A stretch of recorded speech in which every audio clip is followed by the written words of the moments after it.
The credit card statement trembled in Michael Cooper's hands as 15 years of trust crumbled into dust. There it was, in black and white, the Bellagio resort charge from the same weekend Sarah had supposedly been at her girls' getaway in a rustic cabin with no cell service. But the betrayal wasn't simply in the lie, it was in the name listed as the second guest, Andrew Kendrick, her college sweetheart she'd sworn was ancient history. As Michael lowered the statement to his desk, a coldness settled over him. He wouldn't confront her today, or tomorrow, or even next month. Instead, he would do what he did best as an insurance fraud investigator: gather evidence, build a case, and wait for the perfect moment to reveal that her carefully constructed double life was about to collapse like a house of cards. Michael Cooper had always prided himself on being observant. In his 15-year career investigating insurance fraud, he'd developed an eye for inconsistencies, for the small details that revealed larger deceptions. But somehow, he'd missed the signs in his own marriage. The discovery had been accidental. Sarah had asked him to find their joint credit card statement to check a restaurant charge. He'd gone to their home office, opened the file cabinet, and found not only the current statement but the previous one that Sarah apparently forgot to file properly. That's when he saw it: Bellagio Resort Las Vegas, $1,742.50, during the exact weekend Sarah was supposedly at Jenny's cabin in the Poconos with her college friends. The dates matched exactly. And there, in the itemized details on the second page, was the name of the second registered guest, Andrew Kendrick. Michael knew that name all too well. Andrew had been Sarah's college boyfriend, her first serious relationship. According to Sarah, they'd broken up amicably before graduation when their career paths diverged, hers to teaching, his to corporate law. She'd mentioned running into him at a conference 5 years ago, describing it as nice to catch up with an old friend. Nothing more. Now, sitting at his desk with the statement in hand, Michael tried to control his breathing. The pain was physical, a vice gripping his chest. 15 years of marriage. 2 children. Countless memories that now seemed tainted, suspect. His first instinct was confrontation. To call Sarah at the elementary school where she taught 4th grade, to demand answers, to unleash the hurt and rage building inside him. But the investigator in him, the professional who had built his career on patience and strategic thinking, held him back. "Don't show your hand too early," he whispered to himself, echoing the advice his mentor had given him years ago. "When you have part of the truth, use it to find the rest." He carefully returned the statement to where he'd found it, then sat at the computer and logged into their online banking account. The password was their anniversary date, a detail that now felt like a mockery. He searched through the past year of statements, looking for patterns. There it was. Every 3 to 4 months, hotel charges in cities where Sarah was supposedly on girls' trips. Miami, Chicago, San Francisco. Always coinciding with her weekend getaways with her college friends Jenny, Lauren, and Kate. Michael leaned back in his chair, his mind racing. How long had this been going on? Were these recent developments, or had she been living this double life for years? He checked the time. Sarah wouldn't be home from school for hours, and the kids had after-school activities. He had time to dig deeper. He opened a new browser window and searched for Andrew Kendrick attorney. The results showed a Andrew Kendrick who was a partner at Bennett and Walsh, a prestigious law firm with offices in major cities across the country. The firm's website listed him as a corporate litigation specialist who divides his time between our Chicago headquarters and satellite offices. A traveling lawyer. The perfect cover for meeting Sarah in different cities. Michael's next search was for Sarah's supposed girlfriends. He'd met Jenny and Lauren at their wedding, but they lived in different states now. Kate he'd never met, she was always too busy to visit when the others came. He found Jenny's Facebook profile easily. She was married with 3 kids in Boston. Her timeline showed posts during the supposed girls' weekends, including family outings and local events. No mention of trips with Sarah. No photos of group getaways. Lauren's Instagram told a similar story. During the most recent Poconos weekend, she'd been posting pictures from her sister's baby shower in Seattle. Kate was proving more difficult to find. Sarah had never tagged her in photos, had never mentioned her last name. Because Kate doesn't exist, Michael realized with growing certainty. She's the fictional 4th member who makes it sound like a proper girls' trip. The sound of the garage door opening jerked Michael back to the present. Sarah was home early. He quickly closed the browser tabs, cleared the history, and tried to compose himself. Sarah entered the kitchen with a bright smile, her dark hair pulled back in the neat ponytail she favored for teaching. At 38, she was still as beautiful as the day they'd met, petite and graceful. with expressive brown eyes that crinkled when she laughed. "Hey, you're home early," she said, setting down her teacher's tote bag. "Everything okay at work?" Michael forced a smile. "Just wrapped up the Henderson case sooner than expected. Thought I'd get a head start on dinner." She came over and kissed him lightly. "My thoughtful husband, how did I get so lucky?" The irony of her words hit him like a physical blow, but he maintained his composure. Years of interviewing suspected fraudsters had taught him how to hide his true feelings.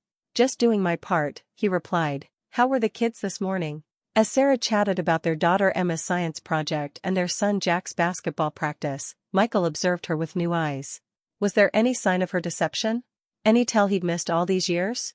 She seemed so normal, so genuine in her affection for him and their children. "Oh, before I forget," Sarah said, opening the refrigerator, "Lauren called today. The girls are planning another weekend in 3 weeks. Jenny found this cute rental in the Berkshires." Michael's heart pounded, but he kept his voice casual. "That sounds nice. You deserve a break. You're sure you don't mind handling the kids that weekend? Jack has that tournament." "We'll manage," he assured her, wondering if she was meeting Andrew in the Berkshires, or if that was just another cover story for some other destination. "You're the best," she said, squeezing his arm affectionately. "I'm going to change before the kids get home." As soon as Sarah went upstairs, Michael pulled out his phone and made a note of the dates she'd be away with the girls. Then he opened his Amazon app and ordered 2 items, a compact GPS tracker and a high-quality voice-activated recorder. That night, as Sarah slept beside him, Michael lay awake planning his next steps.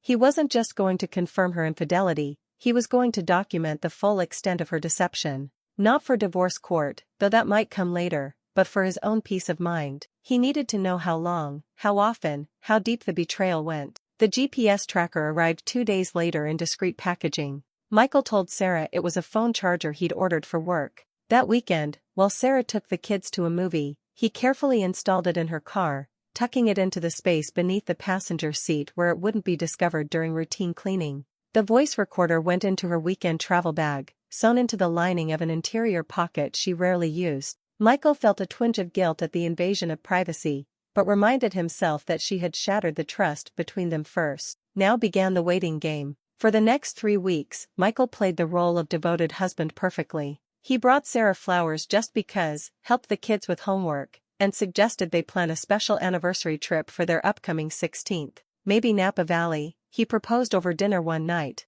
"We could leave the kids with your parents, do some wine tasting." Sarah's eyes lit up. "That sounds wonderful. Let me check with Mom and Dad about the dates." All the while, Michael monitored the GPS tracker through its app on his phone. Sarah's movements matched her stated schedule, from home to school, to the grocery store, to Emma's dance class. Nothing suspicious. Then came the weekend of the supposed Berkshires trip. Sarah packed her bag on Thursday night, kissed Michael and the kids goodbye on Friday morning, and left for work, planning to drive straight to Jenny's house after school. Michael tracked her car as it left the school at 3:45 p.m. Instead of heading north toward the Berkshires, it moved east toward the airport. His suspicion confirmed, he called his mother-in-law to check on her availability for babysitting. "Of course we can take the kids for your anniversary," she said warmly. "Sarah mentioned you might be planning something special." "Thanks, Elizabeth. We're thinking about the weekend of the 15th next month. I'm still finalizing the details." With his in-laws confirmed for childcare, Michael booked his flight. The next morning, after dropping the kids at their activities, Michael drove to the airport for his own trip. Sarah's GPS showed she had flown to Miami the previous evening. Now her signal was stationary at the Four Seasons Hotel. Michael's flight landed in Miami at 2 p.m. He checked into a modest hotel 2 blocks from the Four Seasons, then changed into casual clothes, sunglasses, and a hat, not a full disguise, but enough to avoid immediate recognition if Sarah happened to glance his way. The Four Seasons lobby was airy and elegant, filled with tropical plants and well-dressed guests. Michael found a seat with a view of both the main entrance and the elevators, ordered a coffee, and settled in to wait. He didn't have to wait long. At 3:30, Sarah emerged from an elevator wearing a sundress he'd never seen before, her hair styled differently than her usual teacher look. Beside her was Andrew Kendrick, tall, confident, with the polished appearance of a successful attorney. They weren't touching, maintaining a respectable distance that would appear friendly rather than romantic to casual observers. But Michael could see the intimacy in their body language, the way they angled toward each other, the easy familiarity of long acquaintance. He snapped several photos with his phone as they crossed the lobby and exited to the street. Then he followed at a discreet distance as they walked to a nearby restaurant with outdoor seating. They were seated at a corner table with a view of the ocean. As soon as they were settled, their demeanor changed. Andrew reached across the table to take Sarah's hand. She leaned toward him, laughing at something he said. Michael took more photos, then found his own table at a neighboring restaurant where he could maintain surveillance. He ordered food he couldn't taste and watched as his wife and her lover enjoyed a leisurely meal, touching constantly, obviously comfortable in their intimacy. After dinner, they strolled along the beachfront walkway. Michael followed, documenting their stops, their embraces, the kiss they shared as the sun set over the ocean. When they returned to the hotel, he watched them cross the lobby to the elevators, Andrew's hand resting possessively on the small of Sarah's back. Back in his own hotel room, Michael downloaded the photos from his phone to a secure cloud folder. Then he reviewed what he'd learned and what he still needed to discover. How long had this been going on? Were there other men, or just Andrew? Was this purely physical, or was there a deeper emotional attachment? And most importantly, what did he want to do about it? The voice recorder might provide some answers when Sarah returned, but Michael knew he needed more. He needed financial records, text messages, emails, anything that would reveal the full scope of her deception. For the next 2 days, Michael continued his surveillance, photographing Sarah and Andrew at restaurants, on the beach, shopping at high-end stores. Andrew bought her jewelry, an expensive bracelet that Michael recognized from a recent girls' trip gift she'd claimed to have bought herself. On Sunday afternoon, Michael flew home ahead of Sarah, removed the GPS tracker temporarily to download its data, then replaced it in her car which was still parked at the airport. He went through the house, searching for any other evidence of her relationship with Andrew. In her home office desk, beneath a stack of teaching materials, he found a prepaid phone, a burner she used for communicating with Andrew, separate from her regular cell that Michael occasionally checked. The phone was password protected, but Michael guessed correctly that she'd use Andrew's birthday, which he'd found in his initial research. The text history told a story of long-standing deception. Can't wait for Miami. 3 whole days without looking over my shoulder. Sarah, sent the week before. Made dinner reservations at that place you loved in Chicago. Remember last time? Winky face. Andrew, from 2 months ago. 15 years with M tomorrow. He's planning a special dinner. Feeling guilty but will make it up to you next month. Sarah, from their anniversary last year. Michael scrolled back further, looking for the beginning of the communication, but the history only went back 6 months. He took photos of key messages, returned the phone exactly as he'd found it, and continued his search. In their bedroom closet, behind her winter boots, Michael discovered a shoebox containing mementos, hotel key cards, theater ticket stubs, small gifts, and photographs of Sarah and Andrew together in various locations. The earliest items dated back 7 years, nearly half their marriage. 7 years. The revelation hit Michael like a physical blow. Their son Jack was 7. Had she been carrying on this affair for Jack's entire life? He carefully photographed everything in the box, then returned it exactly as he'd found it. The evidence was mounting, but Michael still didn't have a complete picture. He needed one more piece, the recordings from her trip. Sarah returned Sunday evening, bubbling with stories about the girls' weekend in the Berkshires, the hiking, the wine tasting, the quaint local restaurants. Michael listened, responding appropriately while noting every lie. She showed him photos on her regular phone, group shots of her with 3 other women against scenic backgrounds. Who took this one? He asked casually, pointing to a picture of all 4 friends. Oh, we asked a waiter, Sarah replied smoothly. The restaurant was practically empty, so he was happy to help. Another lie. The photos were clearly staged, probably taken months or years earlier in a different location, or perhaps skillfully edited. Michael wondered if the other women were even aware their images were being used as Sarah's alibi. That night, after Sarah was asleep, Michael carefully retrieved the voice recorder from her bag and downloaded its contents to his computer. The recordings were extensive, conversations in restaurants, in hotel rooms, intimate moments he forced himself to skip over. But there were also substantive discussions about their relationship, their future plans.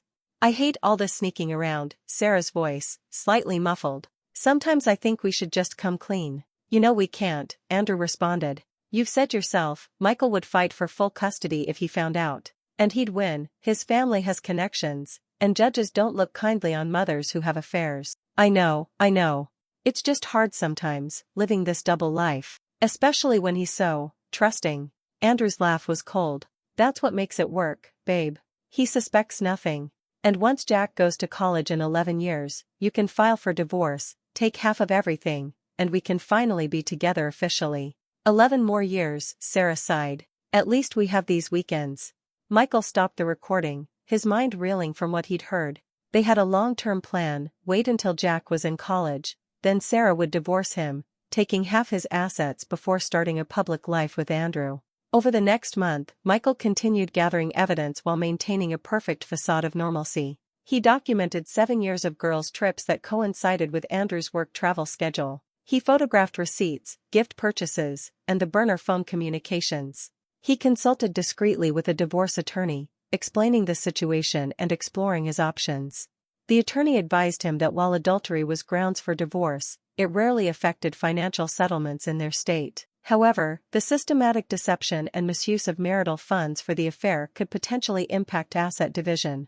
Document everything, the attorney advised. Especially any use of joint funds to finance these trips or gifts. As their anniversary approached, Michael finalized his plans. He made reservations at Castellano's, the upscale Italian restaurant where he and Sarah had celebrated their engagement 16 years ago. He arranged for his in-laws to take the kids for the night. He had flowers delivered to Sarah at school. Everything appeared perfectly normal, a husband celebrating a milestone anniversary with his beloved wife. The night of their anniversary, Michael dressed carefully in a suit he knew Sarah liked. He watched her prepare for the evening, applying makeup and putting on the black dress he had bought her for Christmas. She fastened a necklace around her throat, not the one from Andrew, he noted. She was too careful for that. You look beautiful, he told her, and meant it. Despite everything, he still found her physically attractive. It was the person beneath the beauty he no longer recognized. Thank you, she smiled, kissing his cheek. 16 years, can you believe it? It's certainly been educational, he replied, maintaining his smile. At the restaurant, they were seated at a corner table, private, intimate, perfect for his purposes. They ordered wine and appetizers. Sarah reminisced about their engagement dinner in this same restaurant, seeming genuinely nostalgic. I was so nervous that night, she recalled. I kept wondering if you'd actually propose or if I was reading too much into the fancy dinner. And I was terrified you'd say no, Michael replied, the memory still vivid despite everything that had happened since. Their main courses arrived. Michael took a sip of his wine, then set down his glass carefully. Sarah, there's something I want to discuss. Her eyes lit up with anticipation. The anniversary trip? Did you finalize the details? In a way, he said. I've been thinking about where we should go.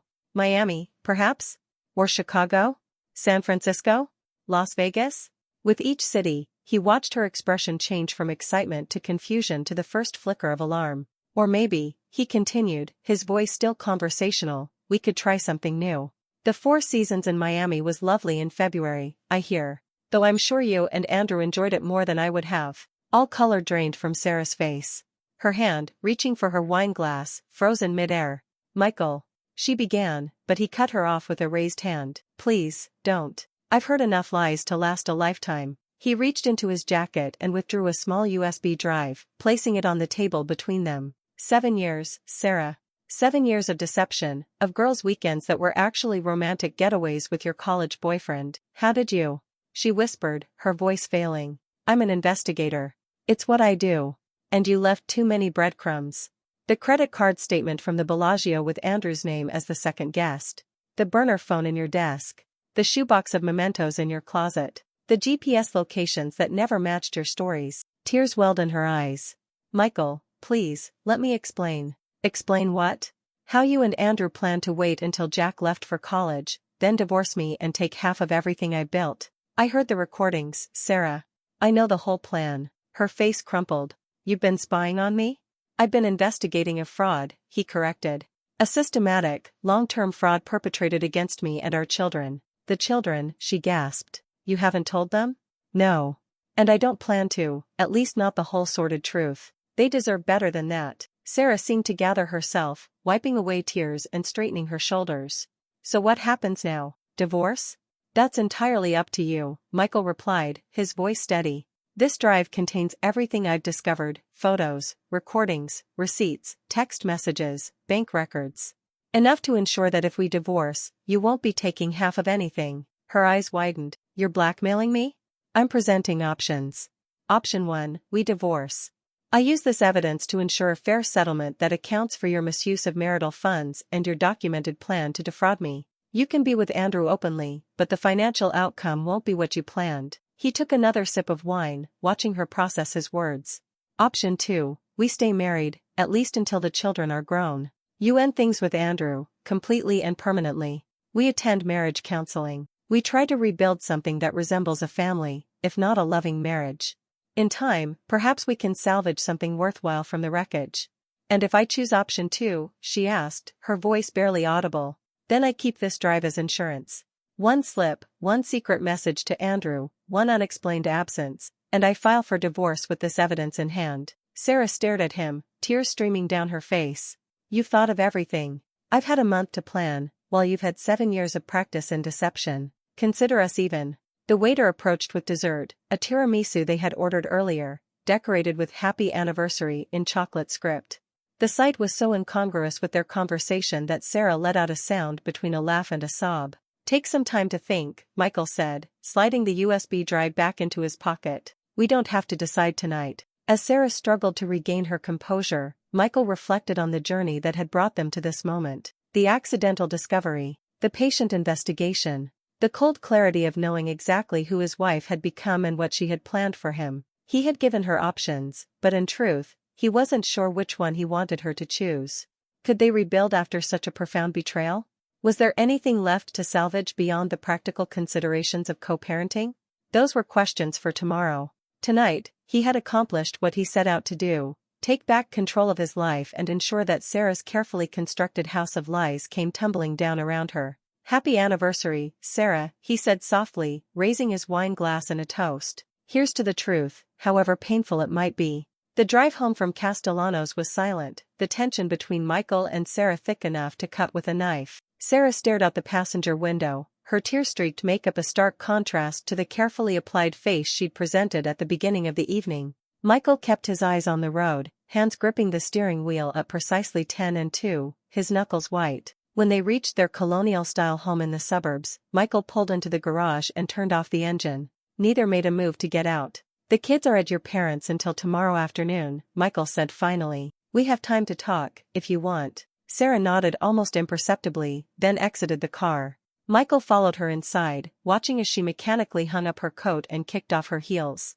She looked smaller somehow, diminished by the weight of her exposed deception. In the kitchen, Sarah poured herself a glass of water with trembling hands. I need to know exactly what you found, she said, her voice raspy from crying. How much do you know? Michael leaned against the counter, maintaining distance between them. I know you've been meeting Andrew regularly for 7 years. I know about trips to Miami, Chicago, San Francisco, Vegas. I know you've been using a burner phone to communicate with him. I know about your plan to wait until Jack goes to college before divorcing me. She winced at each revelation, but didn't deny anything. And the USB drive? What's on it? Everything I just mentioned. Photos of you together in Miami 2 months ago. Recordings of your conversations in hotel rooms. Screenshots of text messages. Financial records showing how our joint funds paid for your rendezvous. Sarah sank into a kitchen chair. You've been following me? Just once. To Miami. The rest was gathered here, from evidence you left behind. And you've been planning this ambush. For how long? I discovered the Bellagio statement a month ago, Michael replied. Everything else came after. Sarah stared into her water glass as if it might contain answers. Why didn't you confront me immediately? Why the elaborate investigation? Because I needed to know the full truth. How long it had been going on, how serious it was, whether there was any chance our marriage was worth saving. He paused. And because I'm not a fool, Sarah.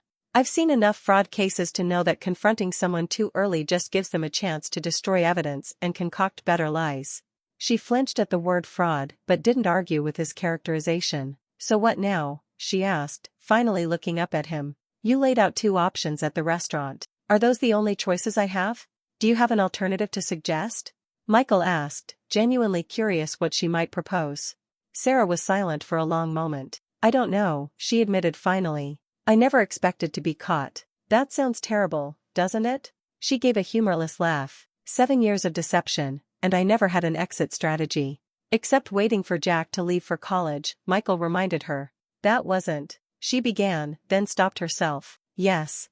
That was the plan. Andrew pushed for it more than I did, but I agreed. Michael pulled out another kitchen chair and sat down, maintaining eye contact with his wife. I want to understand something. Was any part of our marriage real during these 7 years? Any genuine moment, any true emotion? Or was it all an act? Sarah seemed startled by the question. Of course parts were real. My love for the children was never fake. And she hesitated, struggling to find words. I cared for you, Michael. I still do, in my way. Just not enough to be faithful. She looked down again. It wasn't about you lacking something. It was about me and Andrew having a history, a connection that never fully died. A connection worth destroying our family over? Michael's voice remained calm, but the pain beneath his words was evident. I told myself it wasn't destroying anything because you didn't know. That I could compartmentalize my life with you and the kids from my time with Andrew. She shook her head. I know how selfish that sounds now. It was selfish, Michael agreed. And calculated. The burner phone, the fake girlfriends, the elaborate cover stories, those weren't impulsive mistakes, Sarah. They were deliberate choices, made over and over again for 7 years. Sarah had no response to this, her silence a tacit acknowledgement of his assessment. I'm going to ask you something, Michael continued, and I need an honest answer. Were there others besides Andrew? No, Sarah said quickly, looking him in the eye. Only Andrew. Michael studied her face, looking for signs of deception. Finding none, he nodded slightly. What about the children? Is there any chance?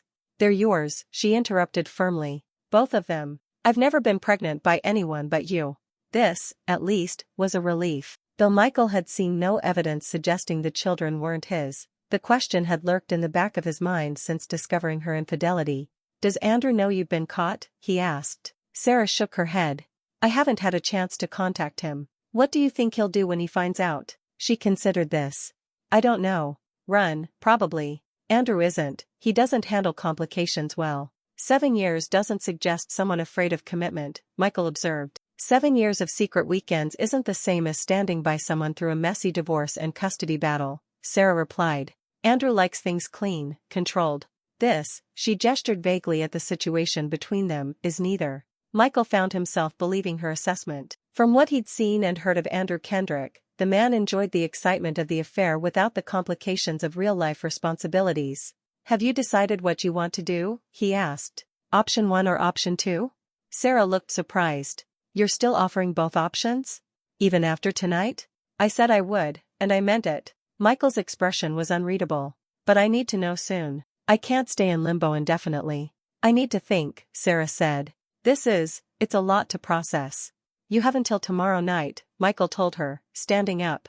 When the kids come home, we need to present a united front, one way or another. He left her sitting at the kitchen table and went upstairs to the guest bedroom where he'd been sleeping since his discovery. He heard Sarah moving around downstairs for another hour before she finally came up to their bedroom and closed the door.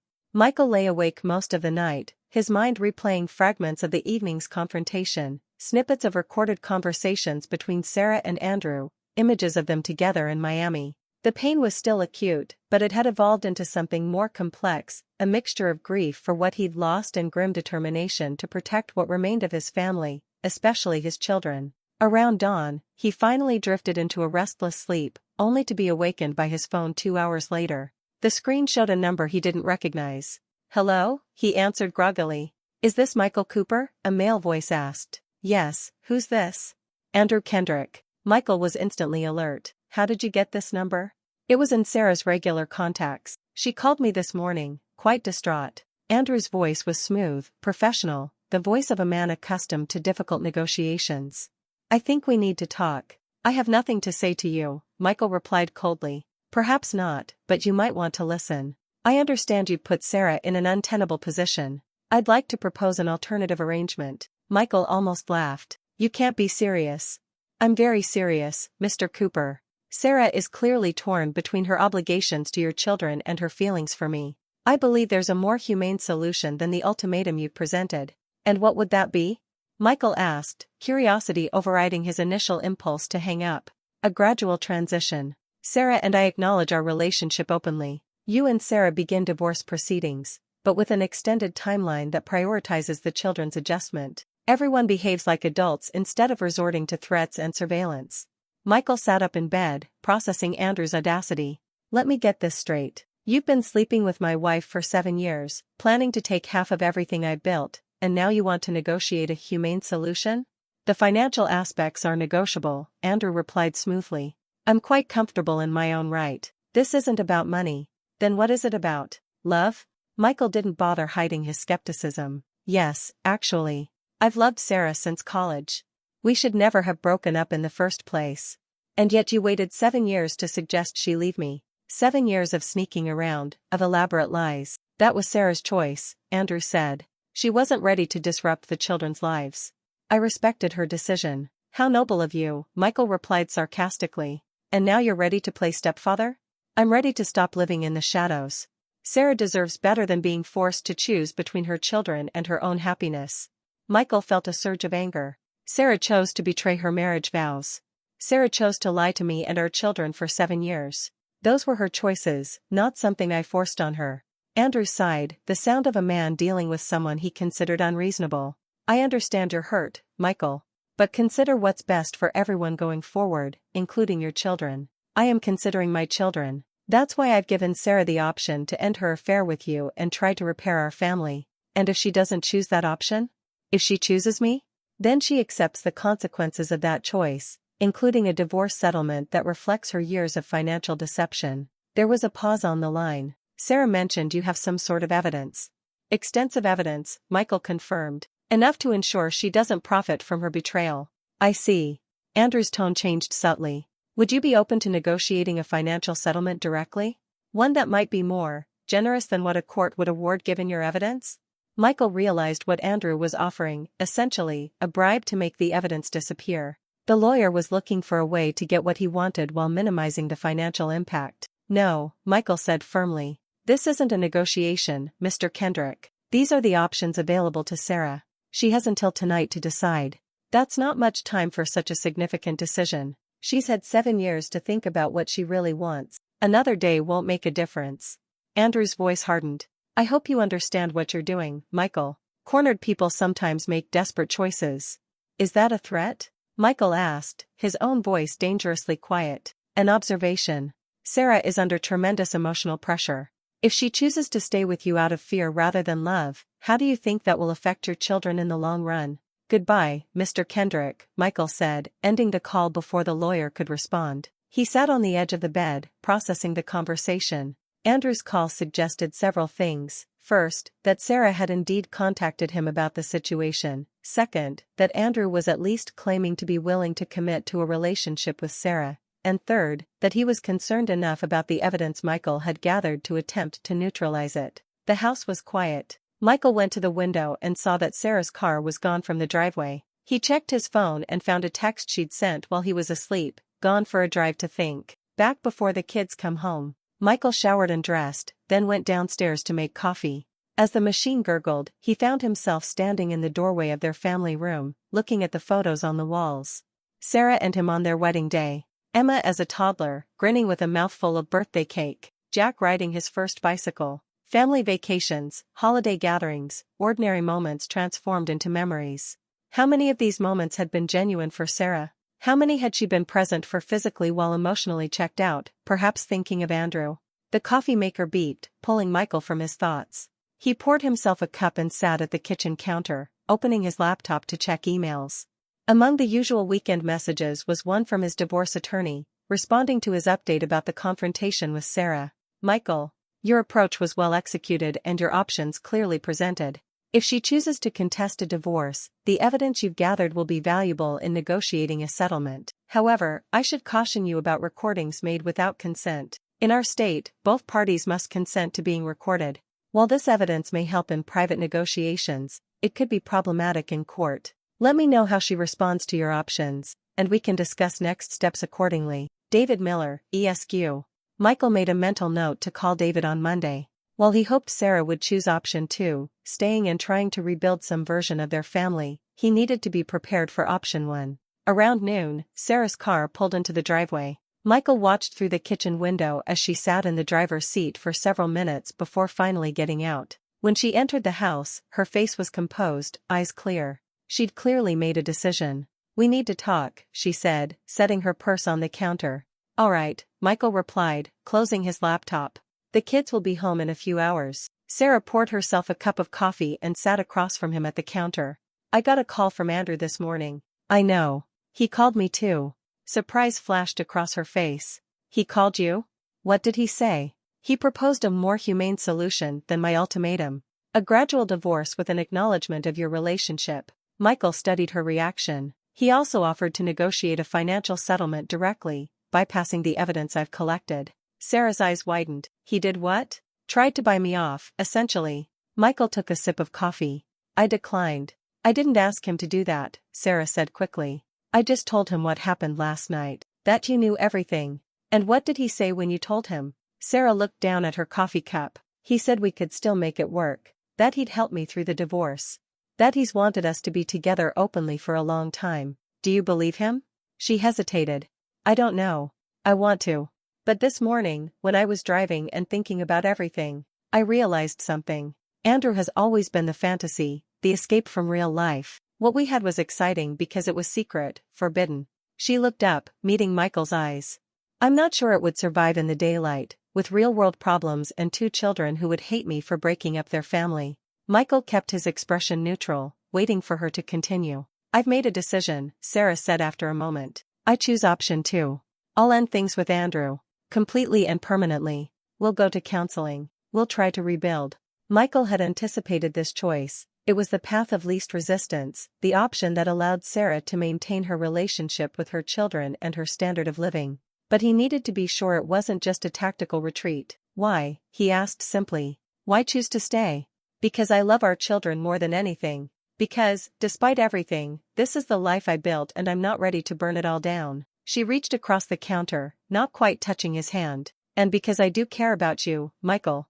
Maybe not in the all-consuming way I once did, but you're the father of my children, my partner of 16 years. That means something. It's not the most romantic declaration, Michael observed, a hint of dry humor in his voice. I know. But it's honest. More honest than I've been in a long time. Sarah's expression was earnest. I can't promise the feelings will come back the way they were. But I can promise to try. To be fully present in this marriage, this family. Michael considered her words. The rational part of him, the investigator, noted that she hadn't mentioned love, only caring and trying. The emotional part of him, the husband, recognized that this might be the most honest she'd been with him in 7 years. There will be conditions, he said finally. Beyond what I outlined last night. Sarah nodded. I expected that. Full transparency. I get access to all your accounts, email, phone, everything. At least until trust is rebuilt. Yes. You write a letter to Andrew ending things. I read it before you send it. After that, no contact of any kind. Sarah winced but nodded. All right. You find a new job at a different school. Too many of your cover stories involved work events. This one clearly surprised her. Michael, I've been at Westfield Elementary for 12 years. I'm up for department head next year. Those are my terms, Michael said firmly. A fresh start means exactly that. New job, new social circle, new patterns. Sarah looked down at her hands, then back up at him. Okay. I'll start looking. And finally, Michael continued, we tell the children a version of the truth. Not about the affair, but that our marriage has been struggling and we're working to fix it. They're old enough to have noticed the tension, and they deserve some explanation for the changes they'll see. Sarah looked genuinely alarmed. What would we even say? That mom and dad haven't been communicating well. That we've been unhappy but we're getting help to make things better. Nothing specific, just enough that they understand why we're in counseling. After a moment, Sarah nodded. That's fair. Michael stood up. Then we have an agreement. You'll stay, end things with Andrew, and we'll try to rebuild with professional help. Yes. I'll keep the evidence secure. Not to hold over your head indefinitely, but as insurance while we see if this can work. He looked her directly in the eyes. One slip, Sarah. One contact with Andrew, one unexplained absence, and I file for divorce with everything I have. I understand, she said quietly.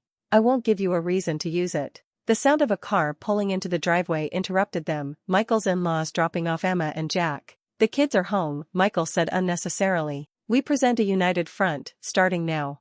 Sarah nodded, visibly gathering herself. What about sleeping arrangements? We'll continue as we have been for the next few weeks. Me in the guest room, ostensibly because of my back problems. After we've had a few counseling sessions, we can reevaluate. The front door opened, and the sound of children's voices filled the house. Mom, Dad, Grandma let us stop for ice cream, Jack called out, his 11-year-old energy filling the space. Dad, look what Grandpa got me. 9-year-old Emma appeared in the kitchen doorway, holding up a new sketch pad. Michael forced a smile, pushing aside the weight of the morning's conversations. That's great, sweetie. Why don't you show me your new drawings? As Emma excitedly flipped through her sketchbook, Michael caught Sarah's eye across the room. She looked scared, uncertain, like someone stepping onto a high wire without a net. He understood the feeling. They had chosen to try to save their family, to rebuild from the ashes of betrayal. Whether it would work, whether there was enough left to salvage, remained to be seen. But they would try, for the sake of the two innocent children whose world would be shattered if they failed. Michael returned his attention to Emma's drawings, pushing thoughts of Sarah and Andrew and evidence and ultimatums aside for now. There would be time for all of that tomorrow, and the day after, and in the difficult months to come. For now, he would focus on being a father to the children who were, without question, the best things to come from his 15 years of marriage.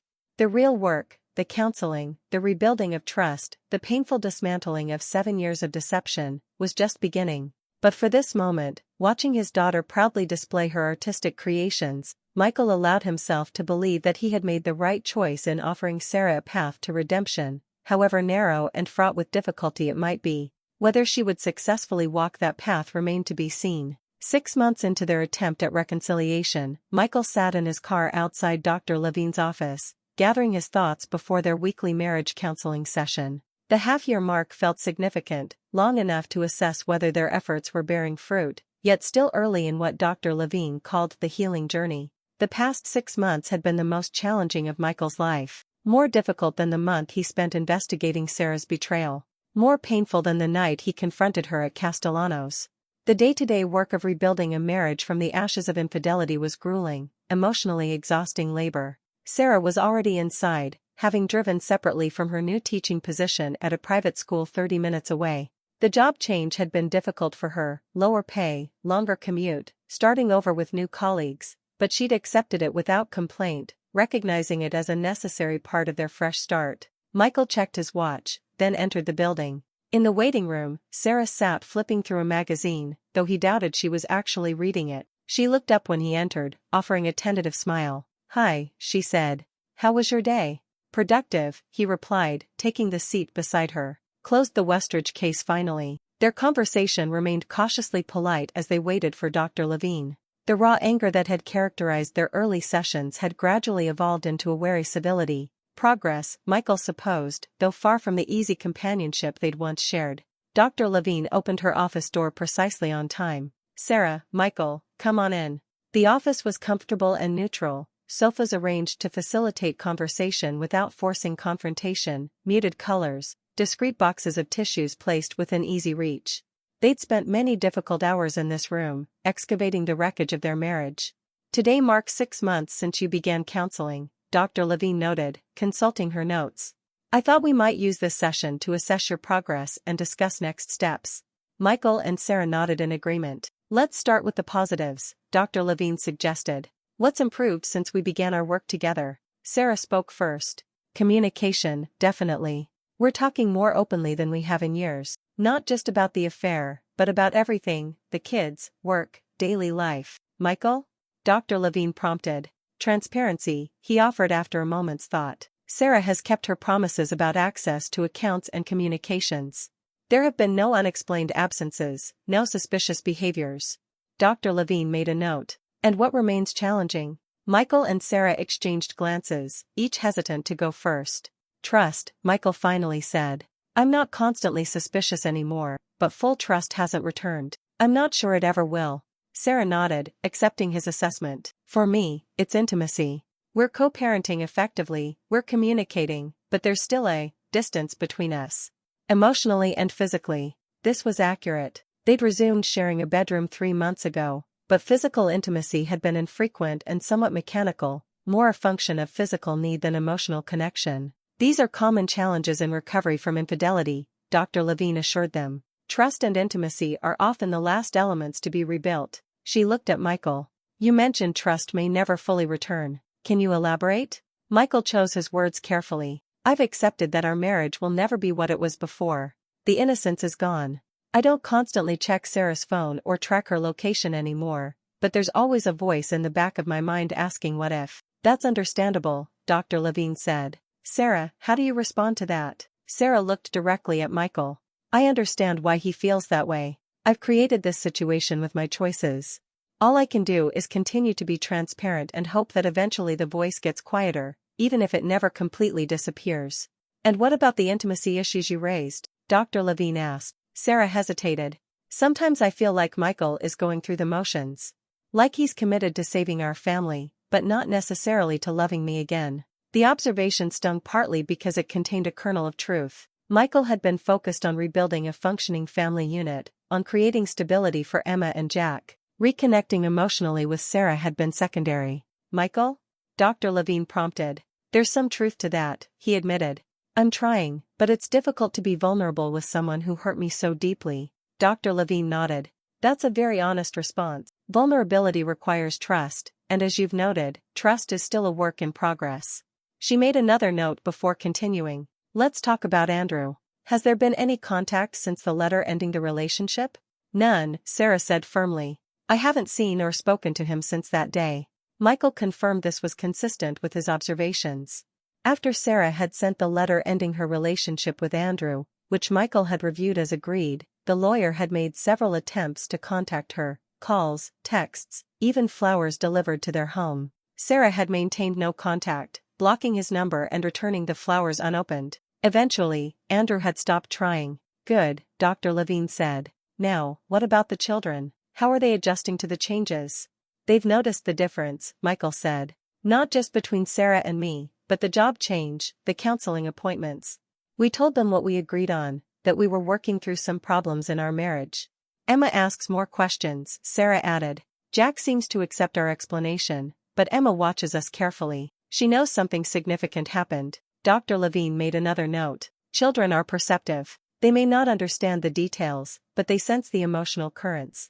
How have you been handling her questions? Age-appropriate honesty, Michael replied. We acknowledge that Mom and Dad had some serious problems but we're working hard to fix them. We emphasize that it's not about them, that we both love them completely. That's a good approach, Dr. Levine affirmed. Now, looking forward to the next 6 months, what are your goals for the marriage? Sarah spoke first. I want to rebuild the emotional connection. To feel like we're partners again, not just co-parents living in the same house. Michael considered his answer carefully. I want to get to a place where the past doesn't constantly shadow the present. Where I can look at Sarah and see her, not her betrayal. Dr. Levine nodded. Both worthy goals. To work toward them, I'd like to suggest some specific exercises. She outlined several communication and intimacy-building activities for them to practice between sessions. And I think it's time to address the evidence Michael collected. Both Michael and Sarah tensed visibly. You've mentioned that you've kept all the evidence secure, Michael. May I ask where? In a safe deposit box at my bank, he replied. No one has access except me. And how often do you review this evidence? Dr. Levine asked gently. Michael shifted uncomfortably. I haven't looked at it since I confronted Sarah. But its existence remains a presence in your marriage, Dr. Levine observed. A tangible reminder of betrayal, and also an insurance policy of sorts. Yes, Michael acknowledged. Sarah, how do you feel about the evidence continuing to exist? Sarah took a deep breath. It makes me feel like I'm on permanent probation. Like no matter how much progress we make, there's always this sword hanging over my head. That's a vivid metaphor, Dr. Levine noted. Michael, how do you respond to that? The evidence exists because the betrayal happened, Michael said firmly. It's not punitive, it's protective. After 7 years of deception, I need that security. Dr. Levine nodded.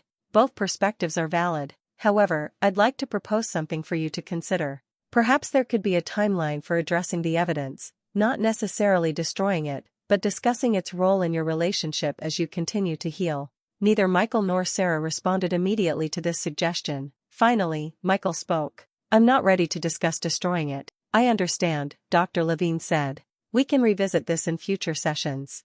She checked the clock. We're nearly out of time. Any final thoughts today?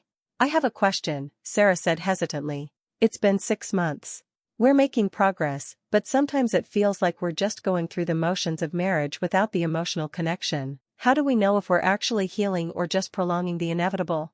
The question hung in the air, giving voice to doubts Michael had harbored but not expressed. That's an important question, Dr. Levine acknowledged. Recovery from infidelity typically takes 18 to 24 months, and that's with consistent effort from both partners. You're only 6 months in. The fact that you're both still committed to the process is significant. After the session ended, Michael and Sarah walked to their cars in silence, each processing the conversation. I need to pick up Jack from basketball practice, Sarah said, checking her watch. And I promised Emma I'd help with her science project tonight, Michael replied. They stood awkwardly for a moment, the distance between them palpable despite the months of counseling. Michael, Sarah said suddenly, do you think we're just going through the motions? Be honest. He studied her face, still beautiful at 38, though now carrying lines of strain that hadn't been there a year ago. Sometimes, he admitted. Other times, I see glimpses of what we could be. It's complicated. Sarah nodded, accepting his honesty. I'm trying. I really am. I know, Michael said. So am I. They parted with an awkward half-embrace that symbolized their current state, not entirely separated, but far from truly connected. That evening, after helping Emma with her science project on the water cycle, Michael sat in his home office reviewing case files. His phone buzzed with a text from Sarah, Jack's in bed. Emma still working? He typed back, just finished. She's getting ready for bed now. These brief, logistical exchanges had become their primary mode of communication, functional co-parenting rather than intimate conversation. A knock on his office door interrupted his thoughts. Emma stood in the doorway in her pajamas, her expression serious in a way that made her look older than 9. Hey, sweetheart. All ready for bed? Michael asked. Emma nodded but didn't move from the doorway. Dad, can I ask you something? Of course. What's up? She entered the room and perched on the edge of the chair opposite his desk. Are you and Mom going to get divorced? The question knocked the wind from Michael's lungs. Why would you ask that? Zoe's parents went to counseling before they got divorced, Emma said, referring to a classmate. And they acted just like you and Mom, being nice to each other but not happy. Michael moved from behind his desk to sit next to his daughter. Mom and I are working through some difficult things, Emma. But we're both committed to our family. We love you and Jack very much. But do you still love each other? Emma pressed, with the direct insight children often possess. Michael hesitated, caught between his instinct to protect his daughter and his commitment to age-appropriate honesty. We care about each other, he said carefully. And we're trying to rebuild the parts of our relationship that got damaged. Emma considered this. But you're not sure if you can fix it. We're doing our best, Michael replied, struck by his daughter's perception. That's all anyone can do. Emma nodded, seemingly satisfied with his answer for now. She hugged him goodnight and went to her room, leaving Michael to reflect on their conversation. Were they just prolonging the inevitable, as Sarah had asked in therapy? Was he holding on to the marriage for the children's sake rather than because he truly believed it could be saved? His phone buzzed again, Sarah, asking if he'd like a cup of tea before bed. A small gesture, but one of many she'd been making to rebuild connection. Michael accepted, setting aside his work and heading downstairs. In the kitchen, Sarah was brewing tea, her movements efficient and familiar. 15 years of marriage created a choreography that persisted even amid the emotional upheaval of the past year. Emma just asked if we're getting divorced, Michael said without preamble. Sarah's hand froze in the act of reaching for mugs. What did you tell her? That we're working on our problems, that we both love her and Jack. Did she seem satisfied with that? For now, Michael replied. But she's observant. She knows we're struggling. Sarah nodded, resuming her preparation of the tea. What do you think? Are we just postponing the inevitable? It was the second time the question had been raised that day, first by Sarah in therapy and now again in their kitchen. Michael leaned against the counter, considering his answer. I don't know, he admitted finally. Some days I think we're making progress. Other days it feels like we're just going through the motions for the kids' sake. Sarah handed him a mug of tea, prepared exactly as he liked it, with just a touch of honey. Another small detail from 15 years of shared life. I think about Andrew sometimes, she said quietly, watching Michael's face for his reaction. Not because I want to contact him, she added quickly, but wondering why I was willing to risk everything for something that wasn't even real. Michael tensed at the mention of Andrew's name but forced himself to listen. Dr. Levine had emphasized the importance of honest communication, even when difficult. What do you mean, wasn't real? He asked. Sarah sat at the kitchen island, cradling her own mug. Looking back, I can see that what Andrew and I had was a fantasy. An escape from real life, from responsibility. It felt exciting because it was secret, forbidden. She shook her head. But it wasn't built on anything substantial. You spent 7 years with him, Michael pointed out, the word still painful to say aloud. That suggests something more than just excitement. 7 years of weekends, Sarah corrected. Carefully curated time without the complications of daily life, without children's homework or mortgage payments or aging parents. She met Michael's eyes directly. That's not a real relationship. That's a vacation from reality. Michael considered her words, surprised by her insight. Why are you telling me this now? Because I've been thinking about what Dr. Levine asked. What are our goals for the next 6 months? And I realized that I need to understand why I did what I did if we're ever going to move forward. She hesitated. And I thought you deserved to know that I don't idealize what I had with Andrew. I see it clearly now for what it was. Michael took a sip of tea, absorbing this. Have you figured it out? Why you risked everything? Partly, Sarah replied. I was selfish. I wanted excitement without consequences. I told myself I deserved something just for me, after years of being a wife and mother. She shook her head. It sounds so shallow when I say it out loud.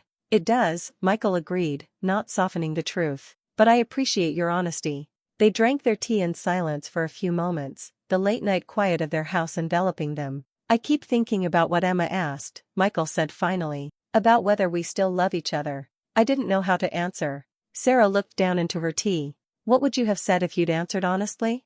That I don't know what I feel anymore, Michael replied. That I care about you as the mother of my children, as someone I've shared 15 years with. But love? He shook his head. I'm not sure what's left after everything that's happened. Sarah nodded, accepting his honesty without visible hurt. I understand. I'm not sure what I feel either. I know I care about you, respect you. I'm grateful for your willingness to try to save our family. She paused. But I don't know if that's enough to rebuild a marriage. Maybe knowing is part of the process, Michael suggested. Maybe we need to rediscover each other after all the deception. Maybe, Sarah agreed. She finished her tea and stood to rinse her mug. I'm heading up to bed. Early faculty meeting tomorrow. Michael nodded, remaining at the island to finish his tea. As Sarah reached the doorway, she turned back. Thank you, she said quietly. For what? For giving me a chance to prove I can be better than my worst mistakes. I know I haven't earned it, but I'm grateful for it all the same. After she left, Michael sat alone in the kitchen, turning their conversation over in his mind. It had been one of their most honest exchanges since the confrontation at Castellano's. No accusations, no defensiveness, just two people acknowledging the uncertainty of their path forward. Was it progress? Or just a more amicable acknowledgement that they might be delaying the inevitable? The next morning, Michael dropped Emma at school before heading to his office. His investigative agency specialized in insurance fraud, work that had once felt satisfying but now seemed to echo his personal life too closely, digging through deception, documenting betrayal, calculating the cost of broken trust. His assistant, Diane, greeted him with coffee and a stack of case files.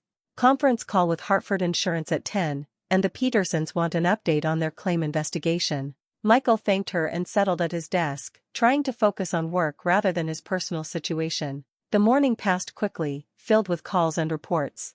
Around noon, his cell phone rang, Sarah's number. Everything okay? He answered, immediately concerned. Sarah rarely called during school hours. Yes, fine, she assured him. She hesitated. After our conversation last night, I kept thinking. I'd like to try something different, if you're willing. What kind of something? Michael asked cautiously. A weekend away. Just the two of us. No kids, no distractions, no routines to hide behind. Just us, talking, maybe remembering why we chose each other in the first place. Michael was surprised by the suggestion. They hadn't spent time alone together outside of counseling sessions in months.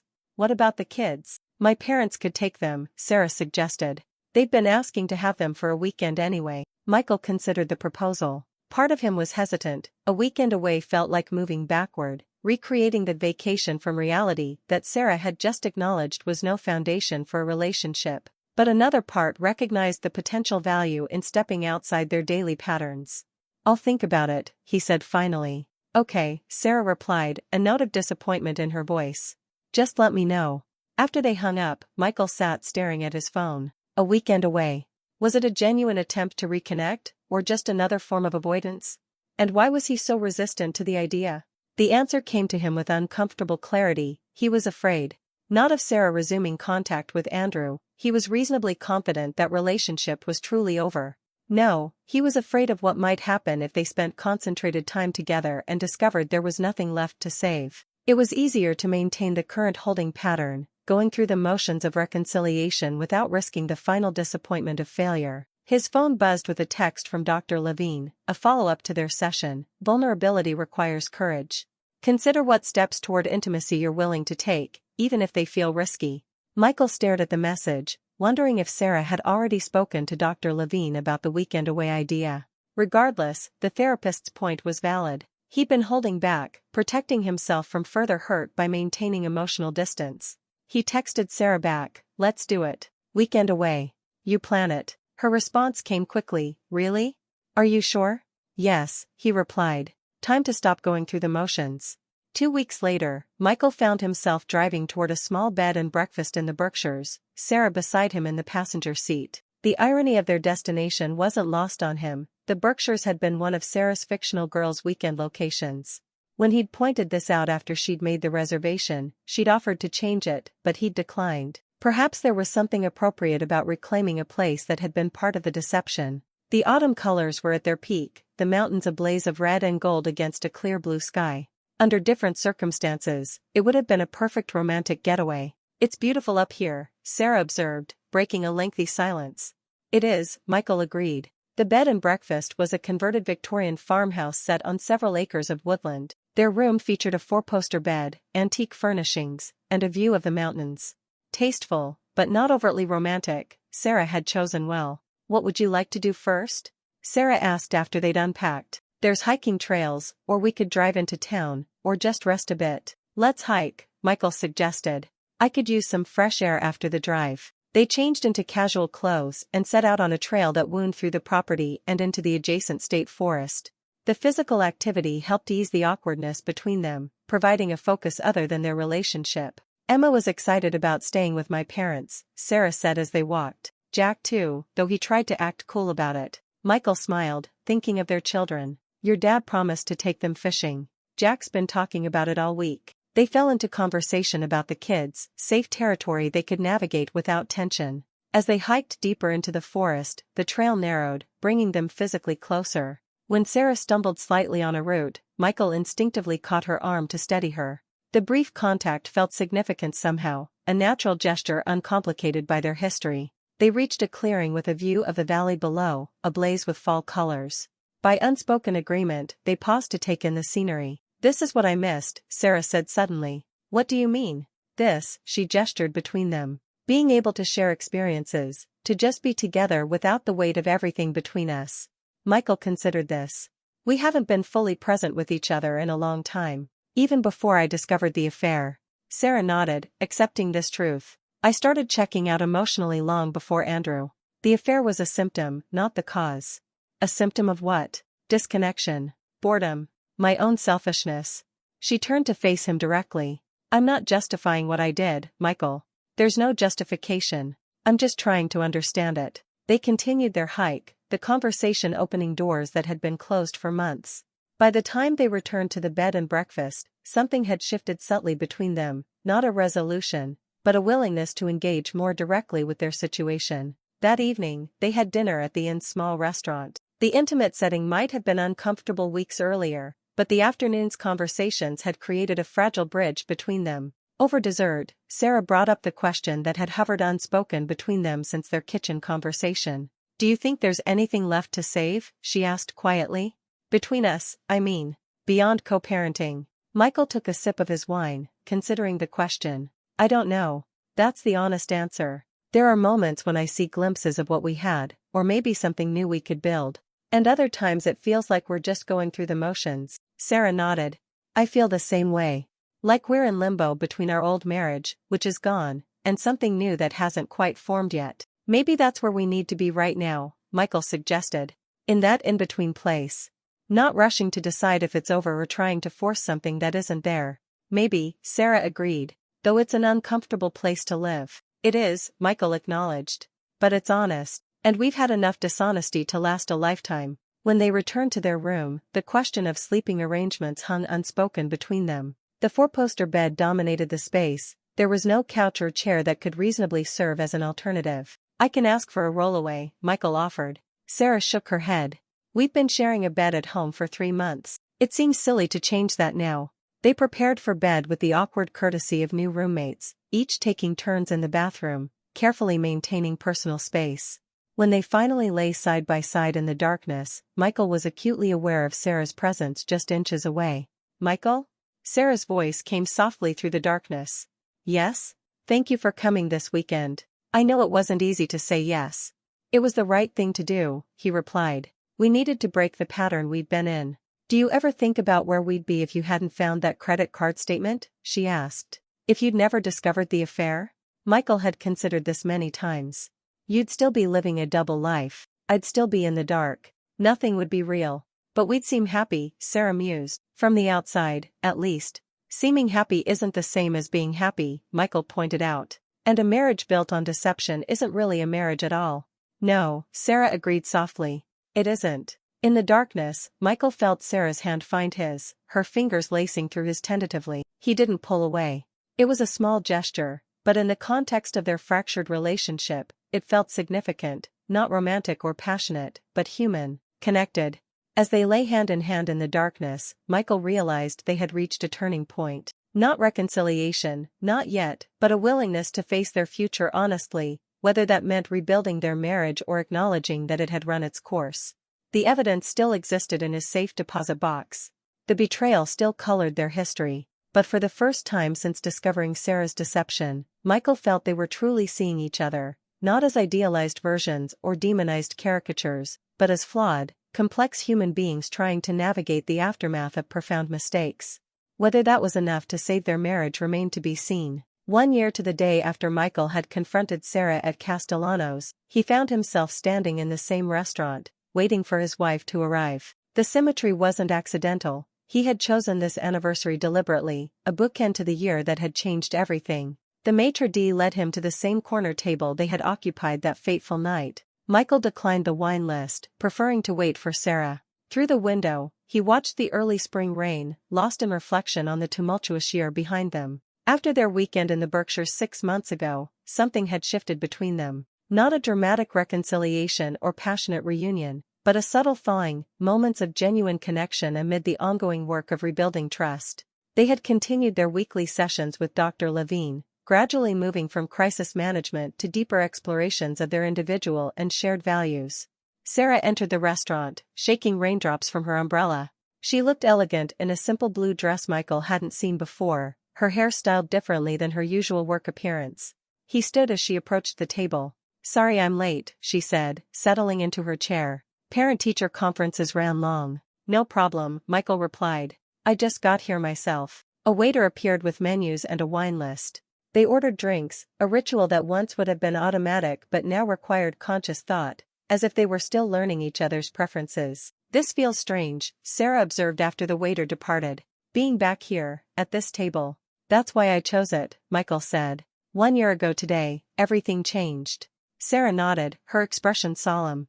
"Not exactly a celebration." "No," Michael agreed. "More of a milestone. A chance to assess where we are, where we're going." They ordered their meals, choosing dishes different from what they'd selected a year earlier, a small but deliberate break from that painful night. "So," Sarah asked once they were alone again, "where are we? After a year of counseling, confrontations, and difficult conversations?" Michael considered the question. "Not where I expected, honestly." "What did you expect?" "When I first discovered your affair, I thought there were only 2 possible outcomes, divorce, or a marriage held together by obligation and the fear of consequences." He took a sip of his wine. "I didn't anticipate this." "This?" Sarah prompted. "This limbo between endings and beginnings. This slow, painful process of rediscovery." He met her eyes directly. "I never expected to find myself genuinely wanting to understand you again, rather than just monitor you." Sarah absorbed his words. "That's progress, I suppose." "It is," Michael confirmed. "Significant progress." Their appetizers arrived, temporarily pausing the conversation. As they ate, Michael observed Sarah with the detached clarity he'd developed over the past year. She was still beautiful, still the mother of his children, still the woman he'd built a life with for 16 years. But she was also a person who had betrayed him profoundly, who had lived a double life for 7 years. Both truths existed simultaneously. Learning to hold them in balance had been one of the most difficult aspects of their recovery process. I've been thinking about trust, Sarah said after a while. Dr. Levine says it's rebuilt through consistent actions over time, not grand gestures. She's right, Michael agreed. Have I rebuilt any of your trust this past year? Sarah asked, a hint of vulnerability breaking through her composed exterior. Michael considered the question seriously. Yes, he said finally. I no longer check your phone or track your location. I don't question your whereabouts or suspect every late meeting is a cover story. But, Sarah prompted, sensing his reservation. But there's a difference between not actively distrusting someone and fully trusting them again. He chose his next words carefully. I may never be able to trust completely, with the blind faith I had before. That innocent trust died when I found that credit card statement. Sarah nodded, accepting this difficult truth. I understand. I've been thinking about that a lot lately, how completely I shattered something that can never be fully restored, no matter how much I wish it could be. That doesn't mean we can't build something new, Michael offered. Different, but potentially valuable in its own way. Their main courses arrived. They ate in companionable silence for a few minutes, the weight of their conversation settling between them. The kids seem better, Sarah observed. More settled than they were 6 months ago. Michael nodded. Emma stopped asking if we're getting divorced. I noticed that too. And Jack's grades have improved. Children are resilient, Michael said. But they're also sensitive to the emotional atmosphere at home. They know we're more stable now, even if everything isn't perfect. Perfect, Sarah repeated thoughtfully. I think my pursuit of some fantasy of perfection was part of what led to the affair. This idea that life should be constantly exciting, passionate, without mundane responsibilities or difficult conversations. And now? Now I understand that real relationships involve showing up every day, especially when it's difficult. That stability isn't boring, it's a gift. She looked up at him. I just realized it too late. Michael studied her face, looking for signs of performance or manipulation. He found none. Over the past year, he'd become adept at distinguishing Sarah's genuine moments from her practiced ones. Maybe not too late, he said quietly. Just very, very expensive lessons. Sarah's eyes widened slightly at his words, hope flickering across her face before she controlled her expression. I've been thinking about the evidence, Michael continued, shifting to a topic they hadn't discussed in months. Sarah tensed visibly. What about it? It's still in my safe deposit box. Untouched since I confronted you. I know, Sarah said carefully. You've made that clear. Dr. Levine suggested months ago that we discuss its role in our recovery process. Michael set down his fork. I think it's time we addressed it. Sarah set her own utensils down, giving him her full attention. I'm listening. The evidence served its purpose, Michael said. It confirmed my suspicions, documented the extent of your deception, and gave me leverage during a vulnerable time. But keeping it indefinitely feels less like protection and more like an unwillingness to move forward, one way or another. What are you saying? Sarah asked, her voice barely above a whisper. I'm saying that next week, I'm going to review everything one last time, then destroy it. Sarah stared at him in disbelief. Destroy it? All of it? Yes. Why? She asked, clearly struggling to understand this unexpected development. Because continuing to hold on to it is incompatible with either outcome we're facing, Michael explained. If we're going to rebuild our marriage, I can't keep the evidence as a permanent threat. And if we ultimately decide to end things, I don't want to be the kind of man who uses leverage to punish rather than ensure fairness. Tears formed in Sarah's eyes. I don't know what to say. You don't need to say anything. This isn't about you, really. It's about who I want to be, regardless of what happens between us. Does this mean? Sarah hesitated. Does this mean you've decided to fully commit to our marriage again? It means I'm removing an obstacle to that possibility, Michael clarified. I'm creating space for us to make decisions based on the present and future, not just the past. But we still have work to do before I can answer that question definitively. Sarah nodded, wiping away a tear that had escaped. Thank you. I know that wasn't an easy decision. No, Michael agreed. It wasn't. They finished their meal, the conversation turning to lighter topics, Emma's upcoming school play, Jack's basketball tournament, a fundraiser at Sarah's new school. To an outside observer, they might have appeared to be any couple enjoying a date night, the complicated history between them invisible to casual scrutiny. After dinner, they walked to their cars, the rain having stopped during their meal. The air was fresh with the scent of spring, renewal, possibility, growth after dormancy. Would you like to come home for a nightcap? Sarah asked, her invitation carefully casual. The kids are at my parents' until tomorrow. Michael considered the offer. A year ago, he would have seen it as a potential manipulation, a way for Sarah to use physical intimacy to avoid difficult emotional work. But now, after 12 months of painful honesty and incremental progress, he recognized it as something else, a genuine desire for connection. "I'd like that," he said simply. At home, the house they had shared for 12 years, raised their children in, and nearly lost to betrayal, they moved with the comfortable familiarity of long acquaintance. Sarah poured whiskey for Michael, wine for herself. They settled in the living room, not on opposite ends of the sofa as had become their habit, but with a more natural proximity. "I've been meaning to ask you something," Sarah said after a moment. "Something I've been afraid to bring up." "Go ahead," Michael encouraged, curious about what could make her hesitant after all their difficult conversations. "Have you ever thought about what might have happened if our positions were reversed? If you had been the one having an affair, and I had discovered it?" The question surprised him. "Honestly? No. I've never considered that scenario." "I have," Sarah admitted. "Many times over this past year. I've wondered if I would have had your strength, your self-control. If I would have offered the options you gave me, or if I would have just filed for divorce immediately." "What conclusion did you reach?" Michael asked. "That I would have been much less measured in my response. Much more driven by emotion than strategy." She looked at him directly. "I would have exposed everything immediately, publicly. I wouldn't have protected the children from the ugly details the way you did." Michael considered this. "We're different people. You've always been more expressive with your emotions." "That's a diplomatic way of saying I would have burned everything to the ground," Sarah said with a wry smile. "Which is just another reason I'm grateful for how you handled things, despite the pain I caused you." "I did what made sense to me at the time," Michael said simply. "I needed answers before action." The investigator's approach, Sarah acknowledged.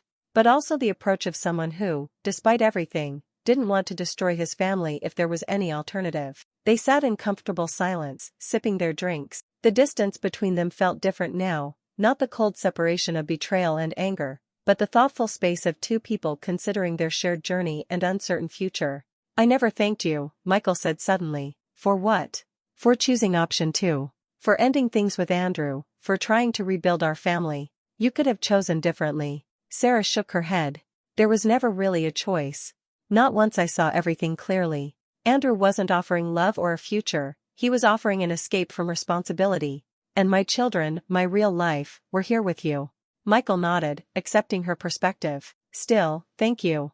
The past year has been difficult, but I believe it's been better for Emma and Jack than the alternative would have been." "It's been better for me too," Sarah said quietly. "As painful as it's been, as humbling and difficult, I've learned more about myself in the past year than in the previous 15. "Like what?" Michael asked, genuinely interested. "That I'm capable of terrible selfishness, for one thing. That I can justify almost anything if it serves my desires." She took a sip of wine before continuing. "But also that I'm capable of change, of facing consequences, of doing difficult emotional work instead of running away." "That's significant self-awareness," Michael observed. "Hard-earned," Sarah replied. "Very hard-earned." As the evening progressed, they continued talking, about the children, about work, about the insights they'd gained in counseling. The conversation flowed more naturally than it had in months, perhaps because the weight of the one-year milestone had created a sense of completion, of a cycle ending and a new one potentially beginning. When Sarah moved closer on the sofa, the gesture felt unforced. When Michael put his arm around her shoulders, it wasn't calculated or reluctant. And when they finally kissed, it wasn't driven by physical need or relationship obligation, but by a genuine desire for connection. Later, lying in what had once been their shared bedroom through 15 years of marriage, Michael reflected on the journey that had brought them to this moment. Not reconciliation, not yet, the road ahead still contained uncertainties and difficult conversations. But perhaps a new beginning, built on a foundation of painful honesty rather than comfortable illusions. "What are you thinking?" Sarah asked, her head resting on his shoulder. "That I don't know where we're going from here," Michael replied truthfully. "But I'm starting to believe it could be somewhere worthwhile." Sarah nodded against his shoulder. One day at a time, he agreed. The next morning, Michael woke early and went downstairs to make coffee. As the machine gurgled, he found himself standing in the doorway of the family room, looking at the photos on the walls, much as he had done the morning after confronting Sarah a year ago. The images were the same: wedding day, children's birthdays, family vacations. But his perspective had changed. These weren't just documentation of a life built on deception, as he had viewed them then. They were also genuine moments of connection and joy, complicated by Sarah's betrayal but not negated by it. Sarah joined him, accepting the cup of coffee he offered. "Penny, for your thoughts?" "Just thinking about how differently I see these photos now compared to a year ago," he replied honestly. She nodded, understanding immediately. "The past doesn't change, but our relationship to it does." "Exactly." They sat at the kitchen counter, drinking their coffee in comfortable silence. Michael realized that this, perhaps, was the most significant change of the past year, their ability to be present with each other without performance or pretense, to acknowledge both the damage done and the possibility of something new emerging from the wreckage. "I should pick up the kids from my parents soon," Sarah said, checking the time. "I'll come with you," Michael offered. "Maybe we can all have lunch together." Sarah smiled, a genuine smile that reached her eyes. "I'd like that." Later that week, Michael visited his bank and removed the safe deposit box containing the evidence of Sarah's affair. He brought it home and, with deliberate intention, reviewed the contents one last time: photographs, hotel receipts, credit card statements, transcripts of recorded conversations. The tangible proof of 7 years of deception. He had told Sarah he would destroy it, but he hadn't told her when or how. This was something he needed to do privately, a symbolic act marking his own decision to move forward regardless of their ultimate outcome as a couple. In the backyard, he lit the fire pit they used for family gatherings and carefully fed each piece of evidence into the flames. The physical destruction didn't erase the betrayal from their history, but it removed its power as a threat hanging over their attempts at recovery. As the last document curled and blackened in the fire, Michael felt a weight lift from his shoulders. Not the pain of betrayal, that would always be part of their story, but the burden of being both victim and prosecutor, both wounded spouse and keeper of evidence. He was stirring the ashes when his phone buzzed with a text from Sarah. "Dr. Levine had a cancellation. Can you make 4 p.m. today?" "Yes," he replied. "See you there." In Dr. Levine's familiar office, they sat side by side on the sofa rather than at opposite ends, a small but noticeable change in their physical positioning. "It's been a significant week," Dr. Levine observed. "The anniversary of the confrontation, and now an unscheduled session. What prompted this meeting?" Sarah glanced at Michael before responding. "Things have shifted between us. In a positive way, I think, but we're not sure what it means or how to proceed." Dr. Levine nodded. "Can you elaborate on what's shifted?" They took turns describing the anniversary dinner, the evening that followed, the new sense of possibility that had emerged. Michael mentioned destroying the evidence, though not the details of when or how. "These are meaningful developments," Dr. Levine acknowledged. "Particularly your decision about the evidence, Michael. That represents a significant step toward either reconciliation or a more amicable parting. Either way, it's movement out of the holding pattern you've been in." "That's what we're struggling with," Sarah admitted. "How do we know which direction we're moving in? How do we decide if we're rebuilding our marriage or just finding a better way to end it?" Dr. Levine considered the question. After infidelity, many couples find themselves faced with essentially creating a new marriage rather than repairing the old one. The previous relationship died with the betrayal. The question becomes, do you want to build something new together?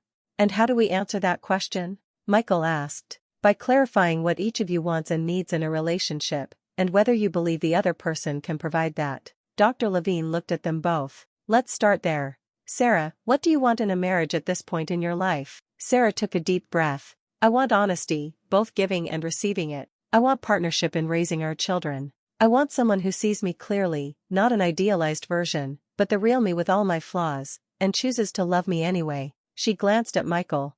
"And I want to be that kind of partner in return, Michael?" Dr. Levine prompted. "I want trust," he said immediately. "Not blind trust, but earned trust. I want integrity and consistency between words and actions. I want someone who faces problems directly instead of escaping them." He paused before adding, "And I want joy again, moments of genuine connection and happiness, not just the absence of conflict." Dr. Levine nodded. "Those are thoughtful answers. Now the more difficult question. Do you believe the person sitting next to you is capable of providing what you need?" The room fell silent as they each considered the question. It was Sarah who spoke first. "I believe Michael is capable of providing what I need," she said with quiet certainty. "He's demonstrated integrity, honesty, and commitment even in the worst circumstances. The question is whether he wants to provide those things to me, specifically, after what I've done." Michael took longer to respond, weighing his words carefully. "A year ago, I would have said no, Sarah isn't capable of providing what I need. The deception was too complete, too calculated. He paused. But I've seen genuine change this past year. Not performance or manipulation, but authentic growth. So yes, I believe she's capable. I'm just not certain yet if we can fully rebuild what was broken. Dr. Levine nodded. That's a fair assessment. Capability and certainty are different things. She made a note before continuing.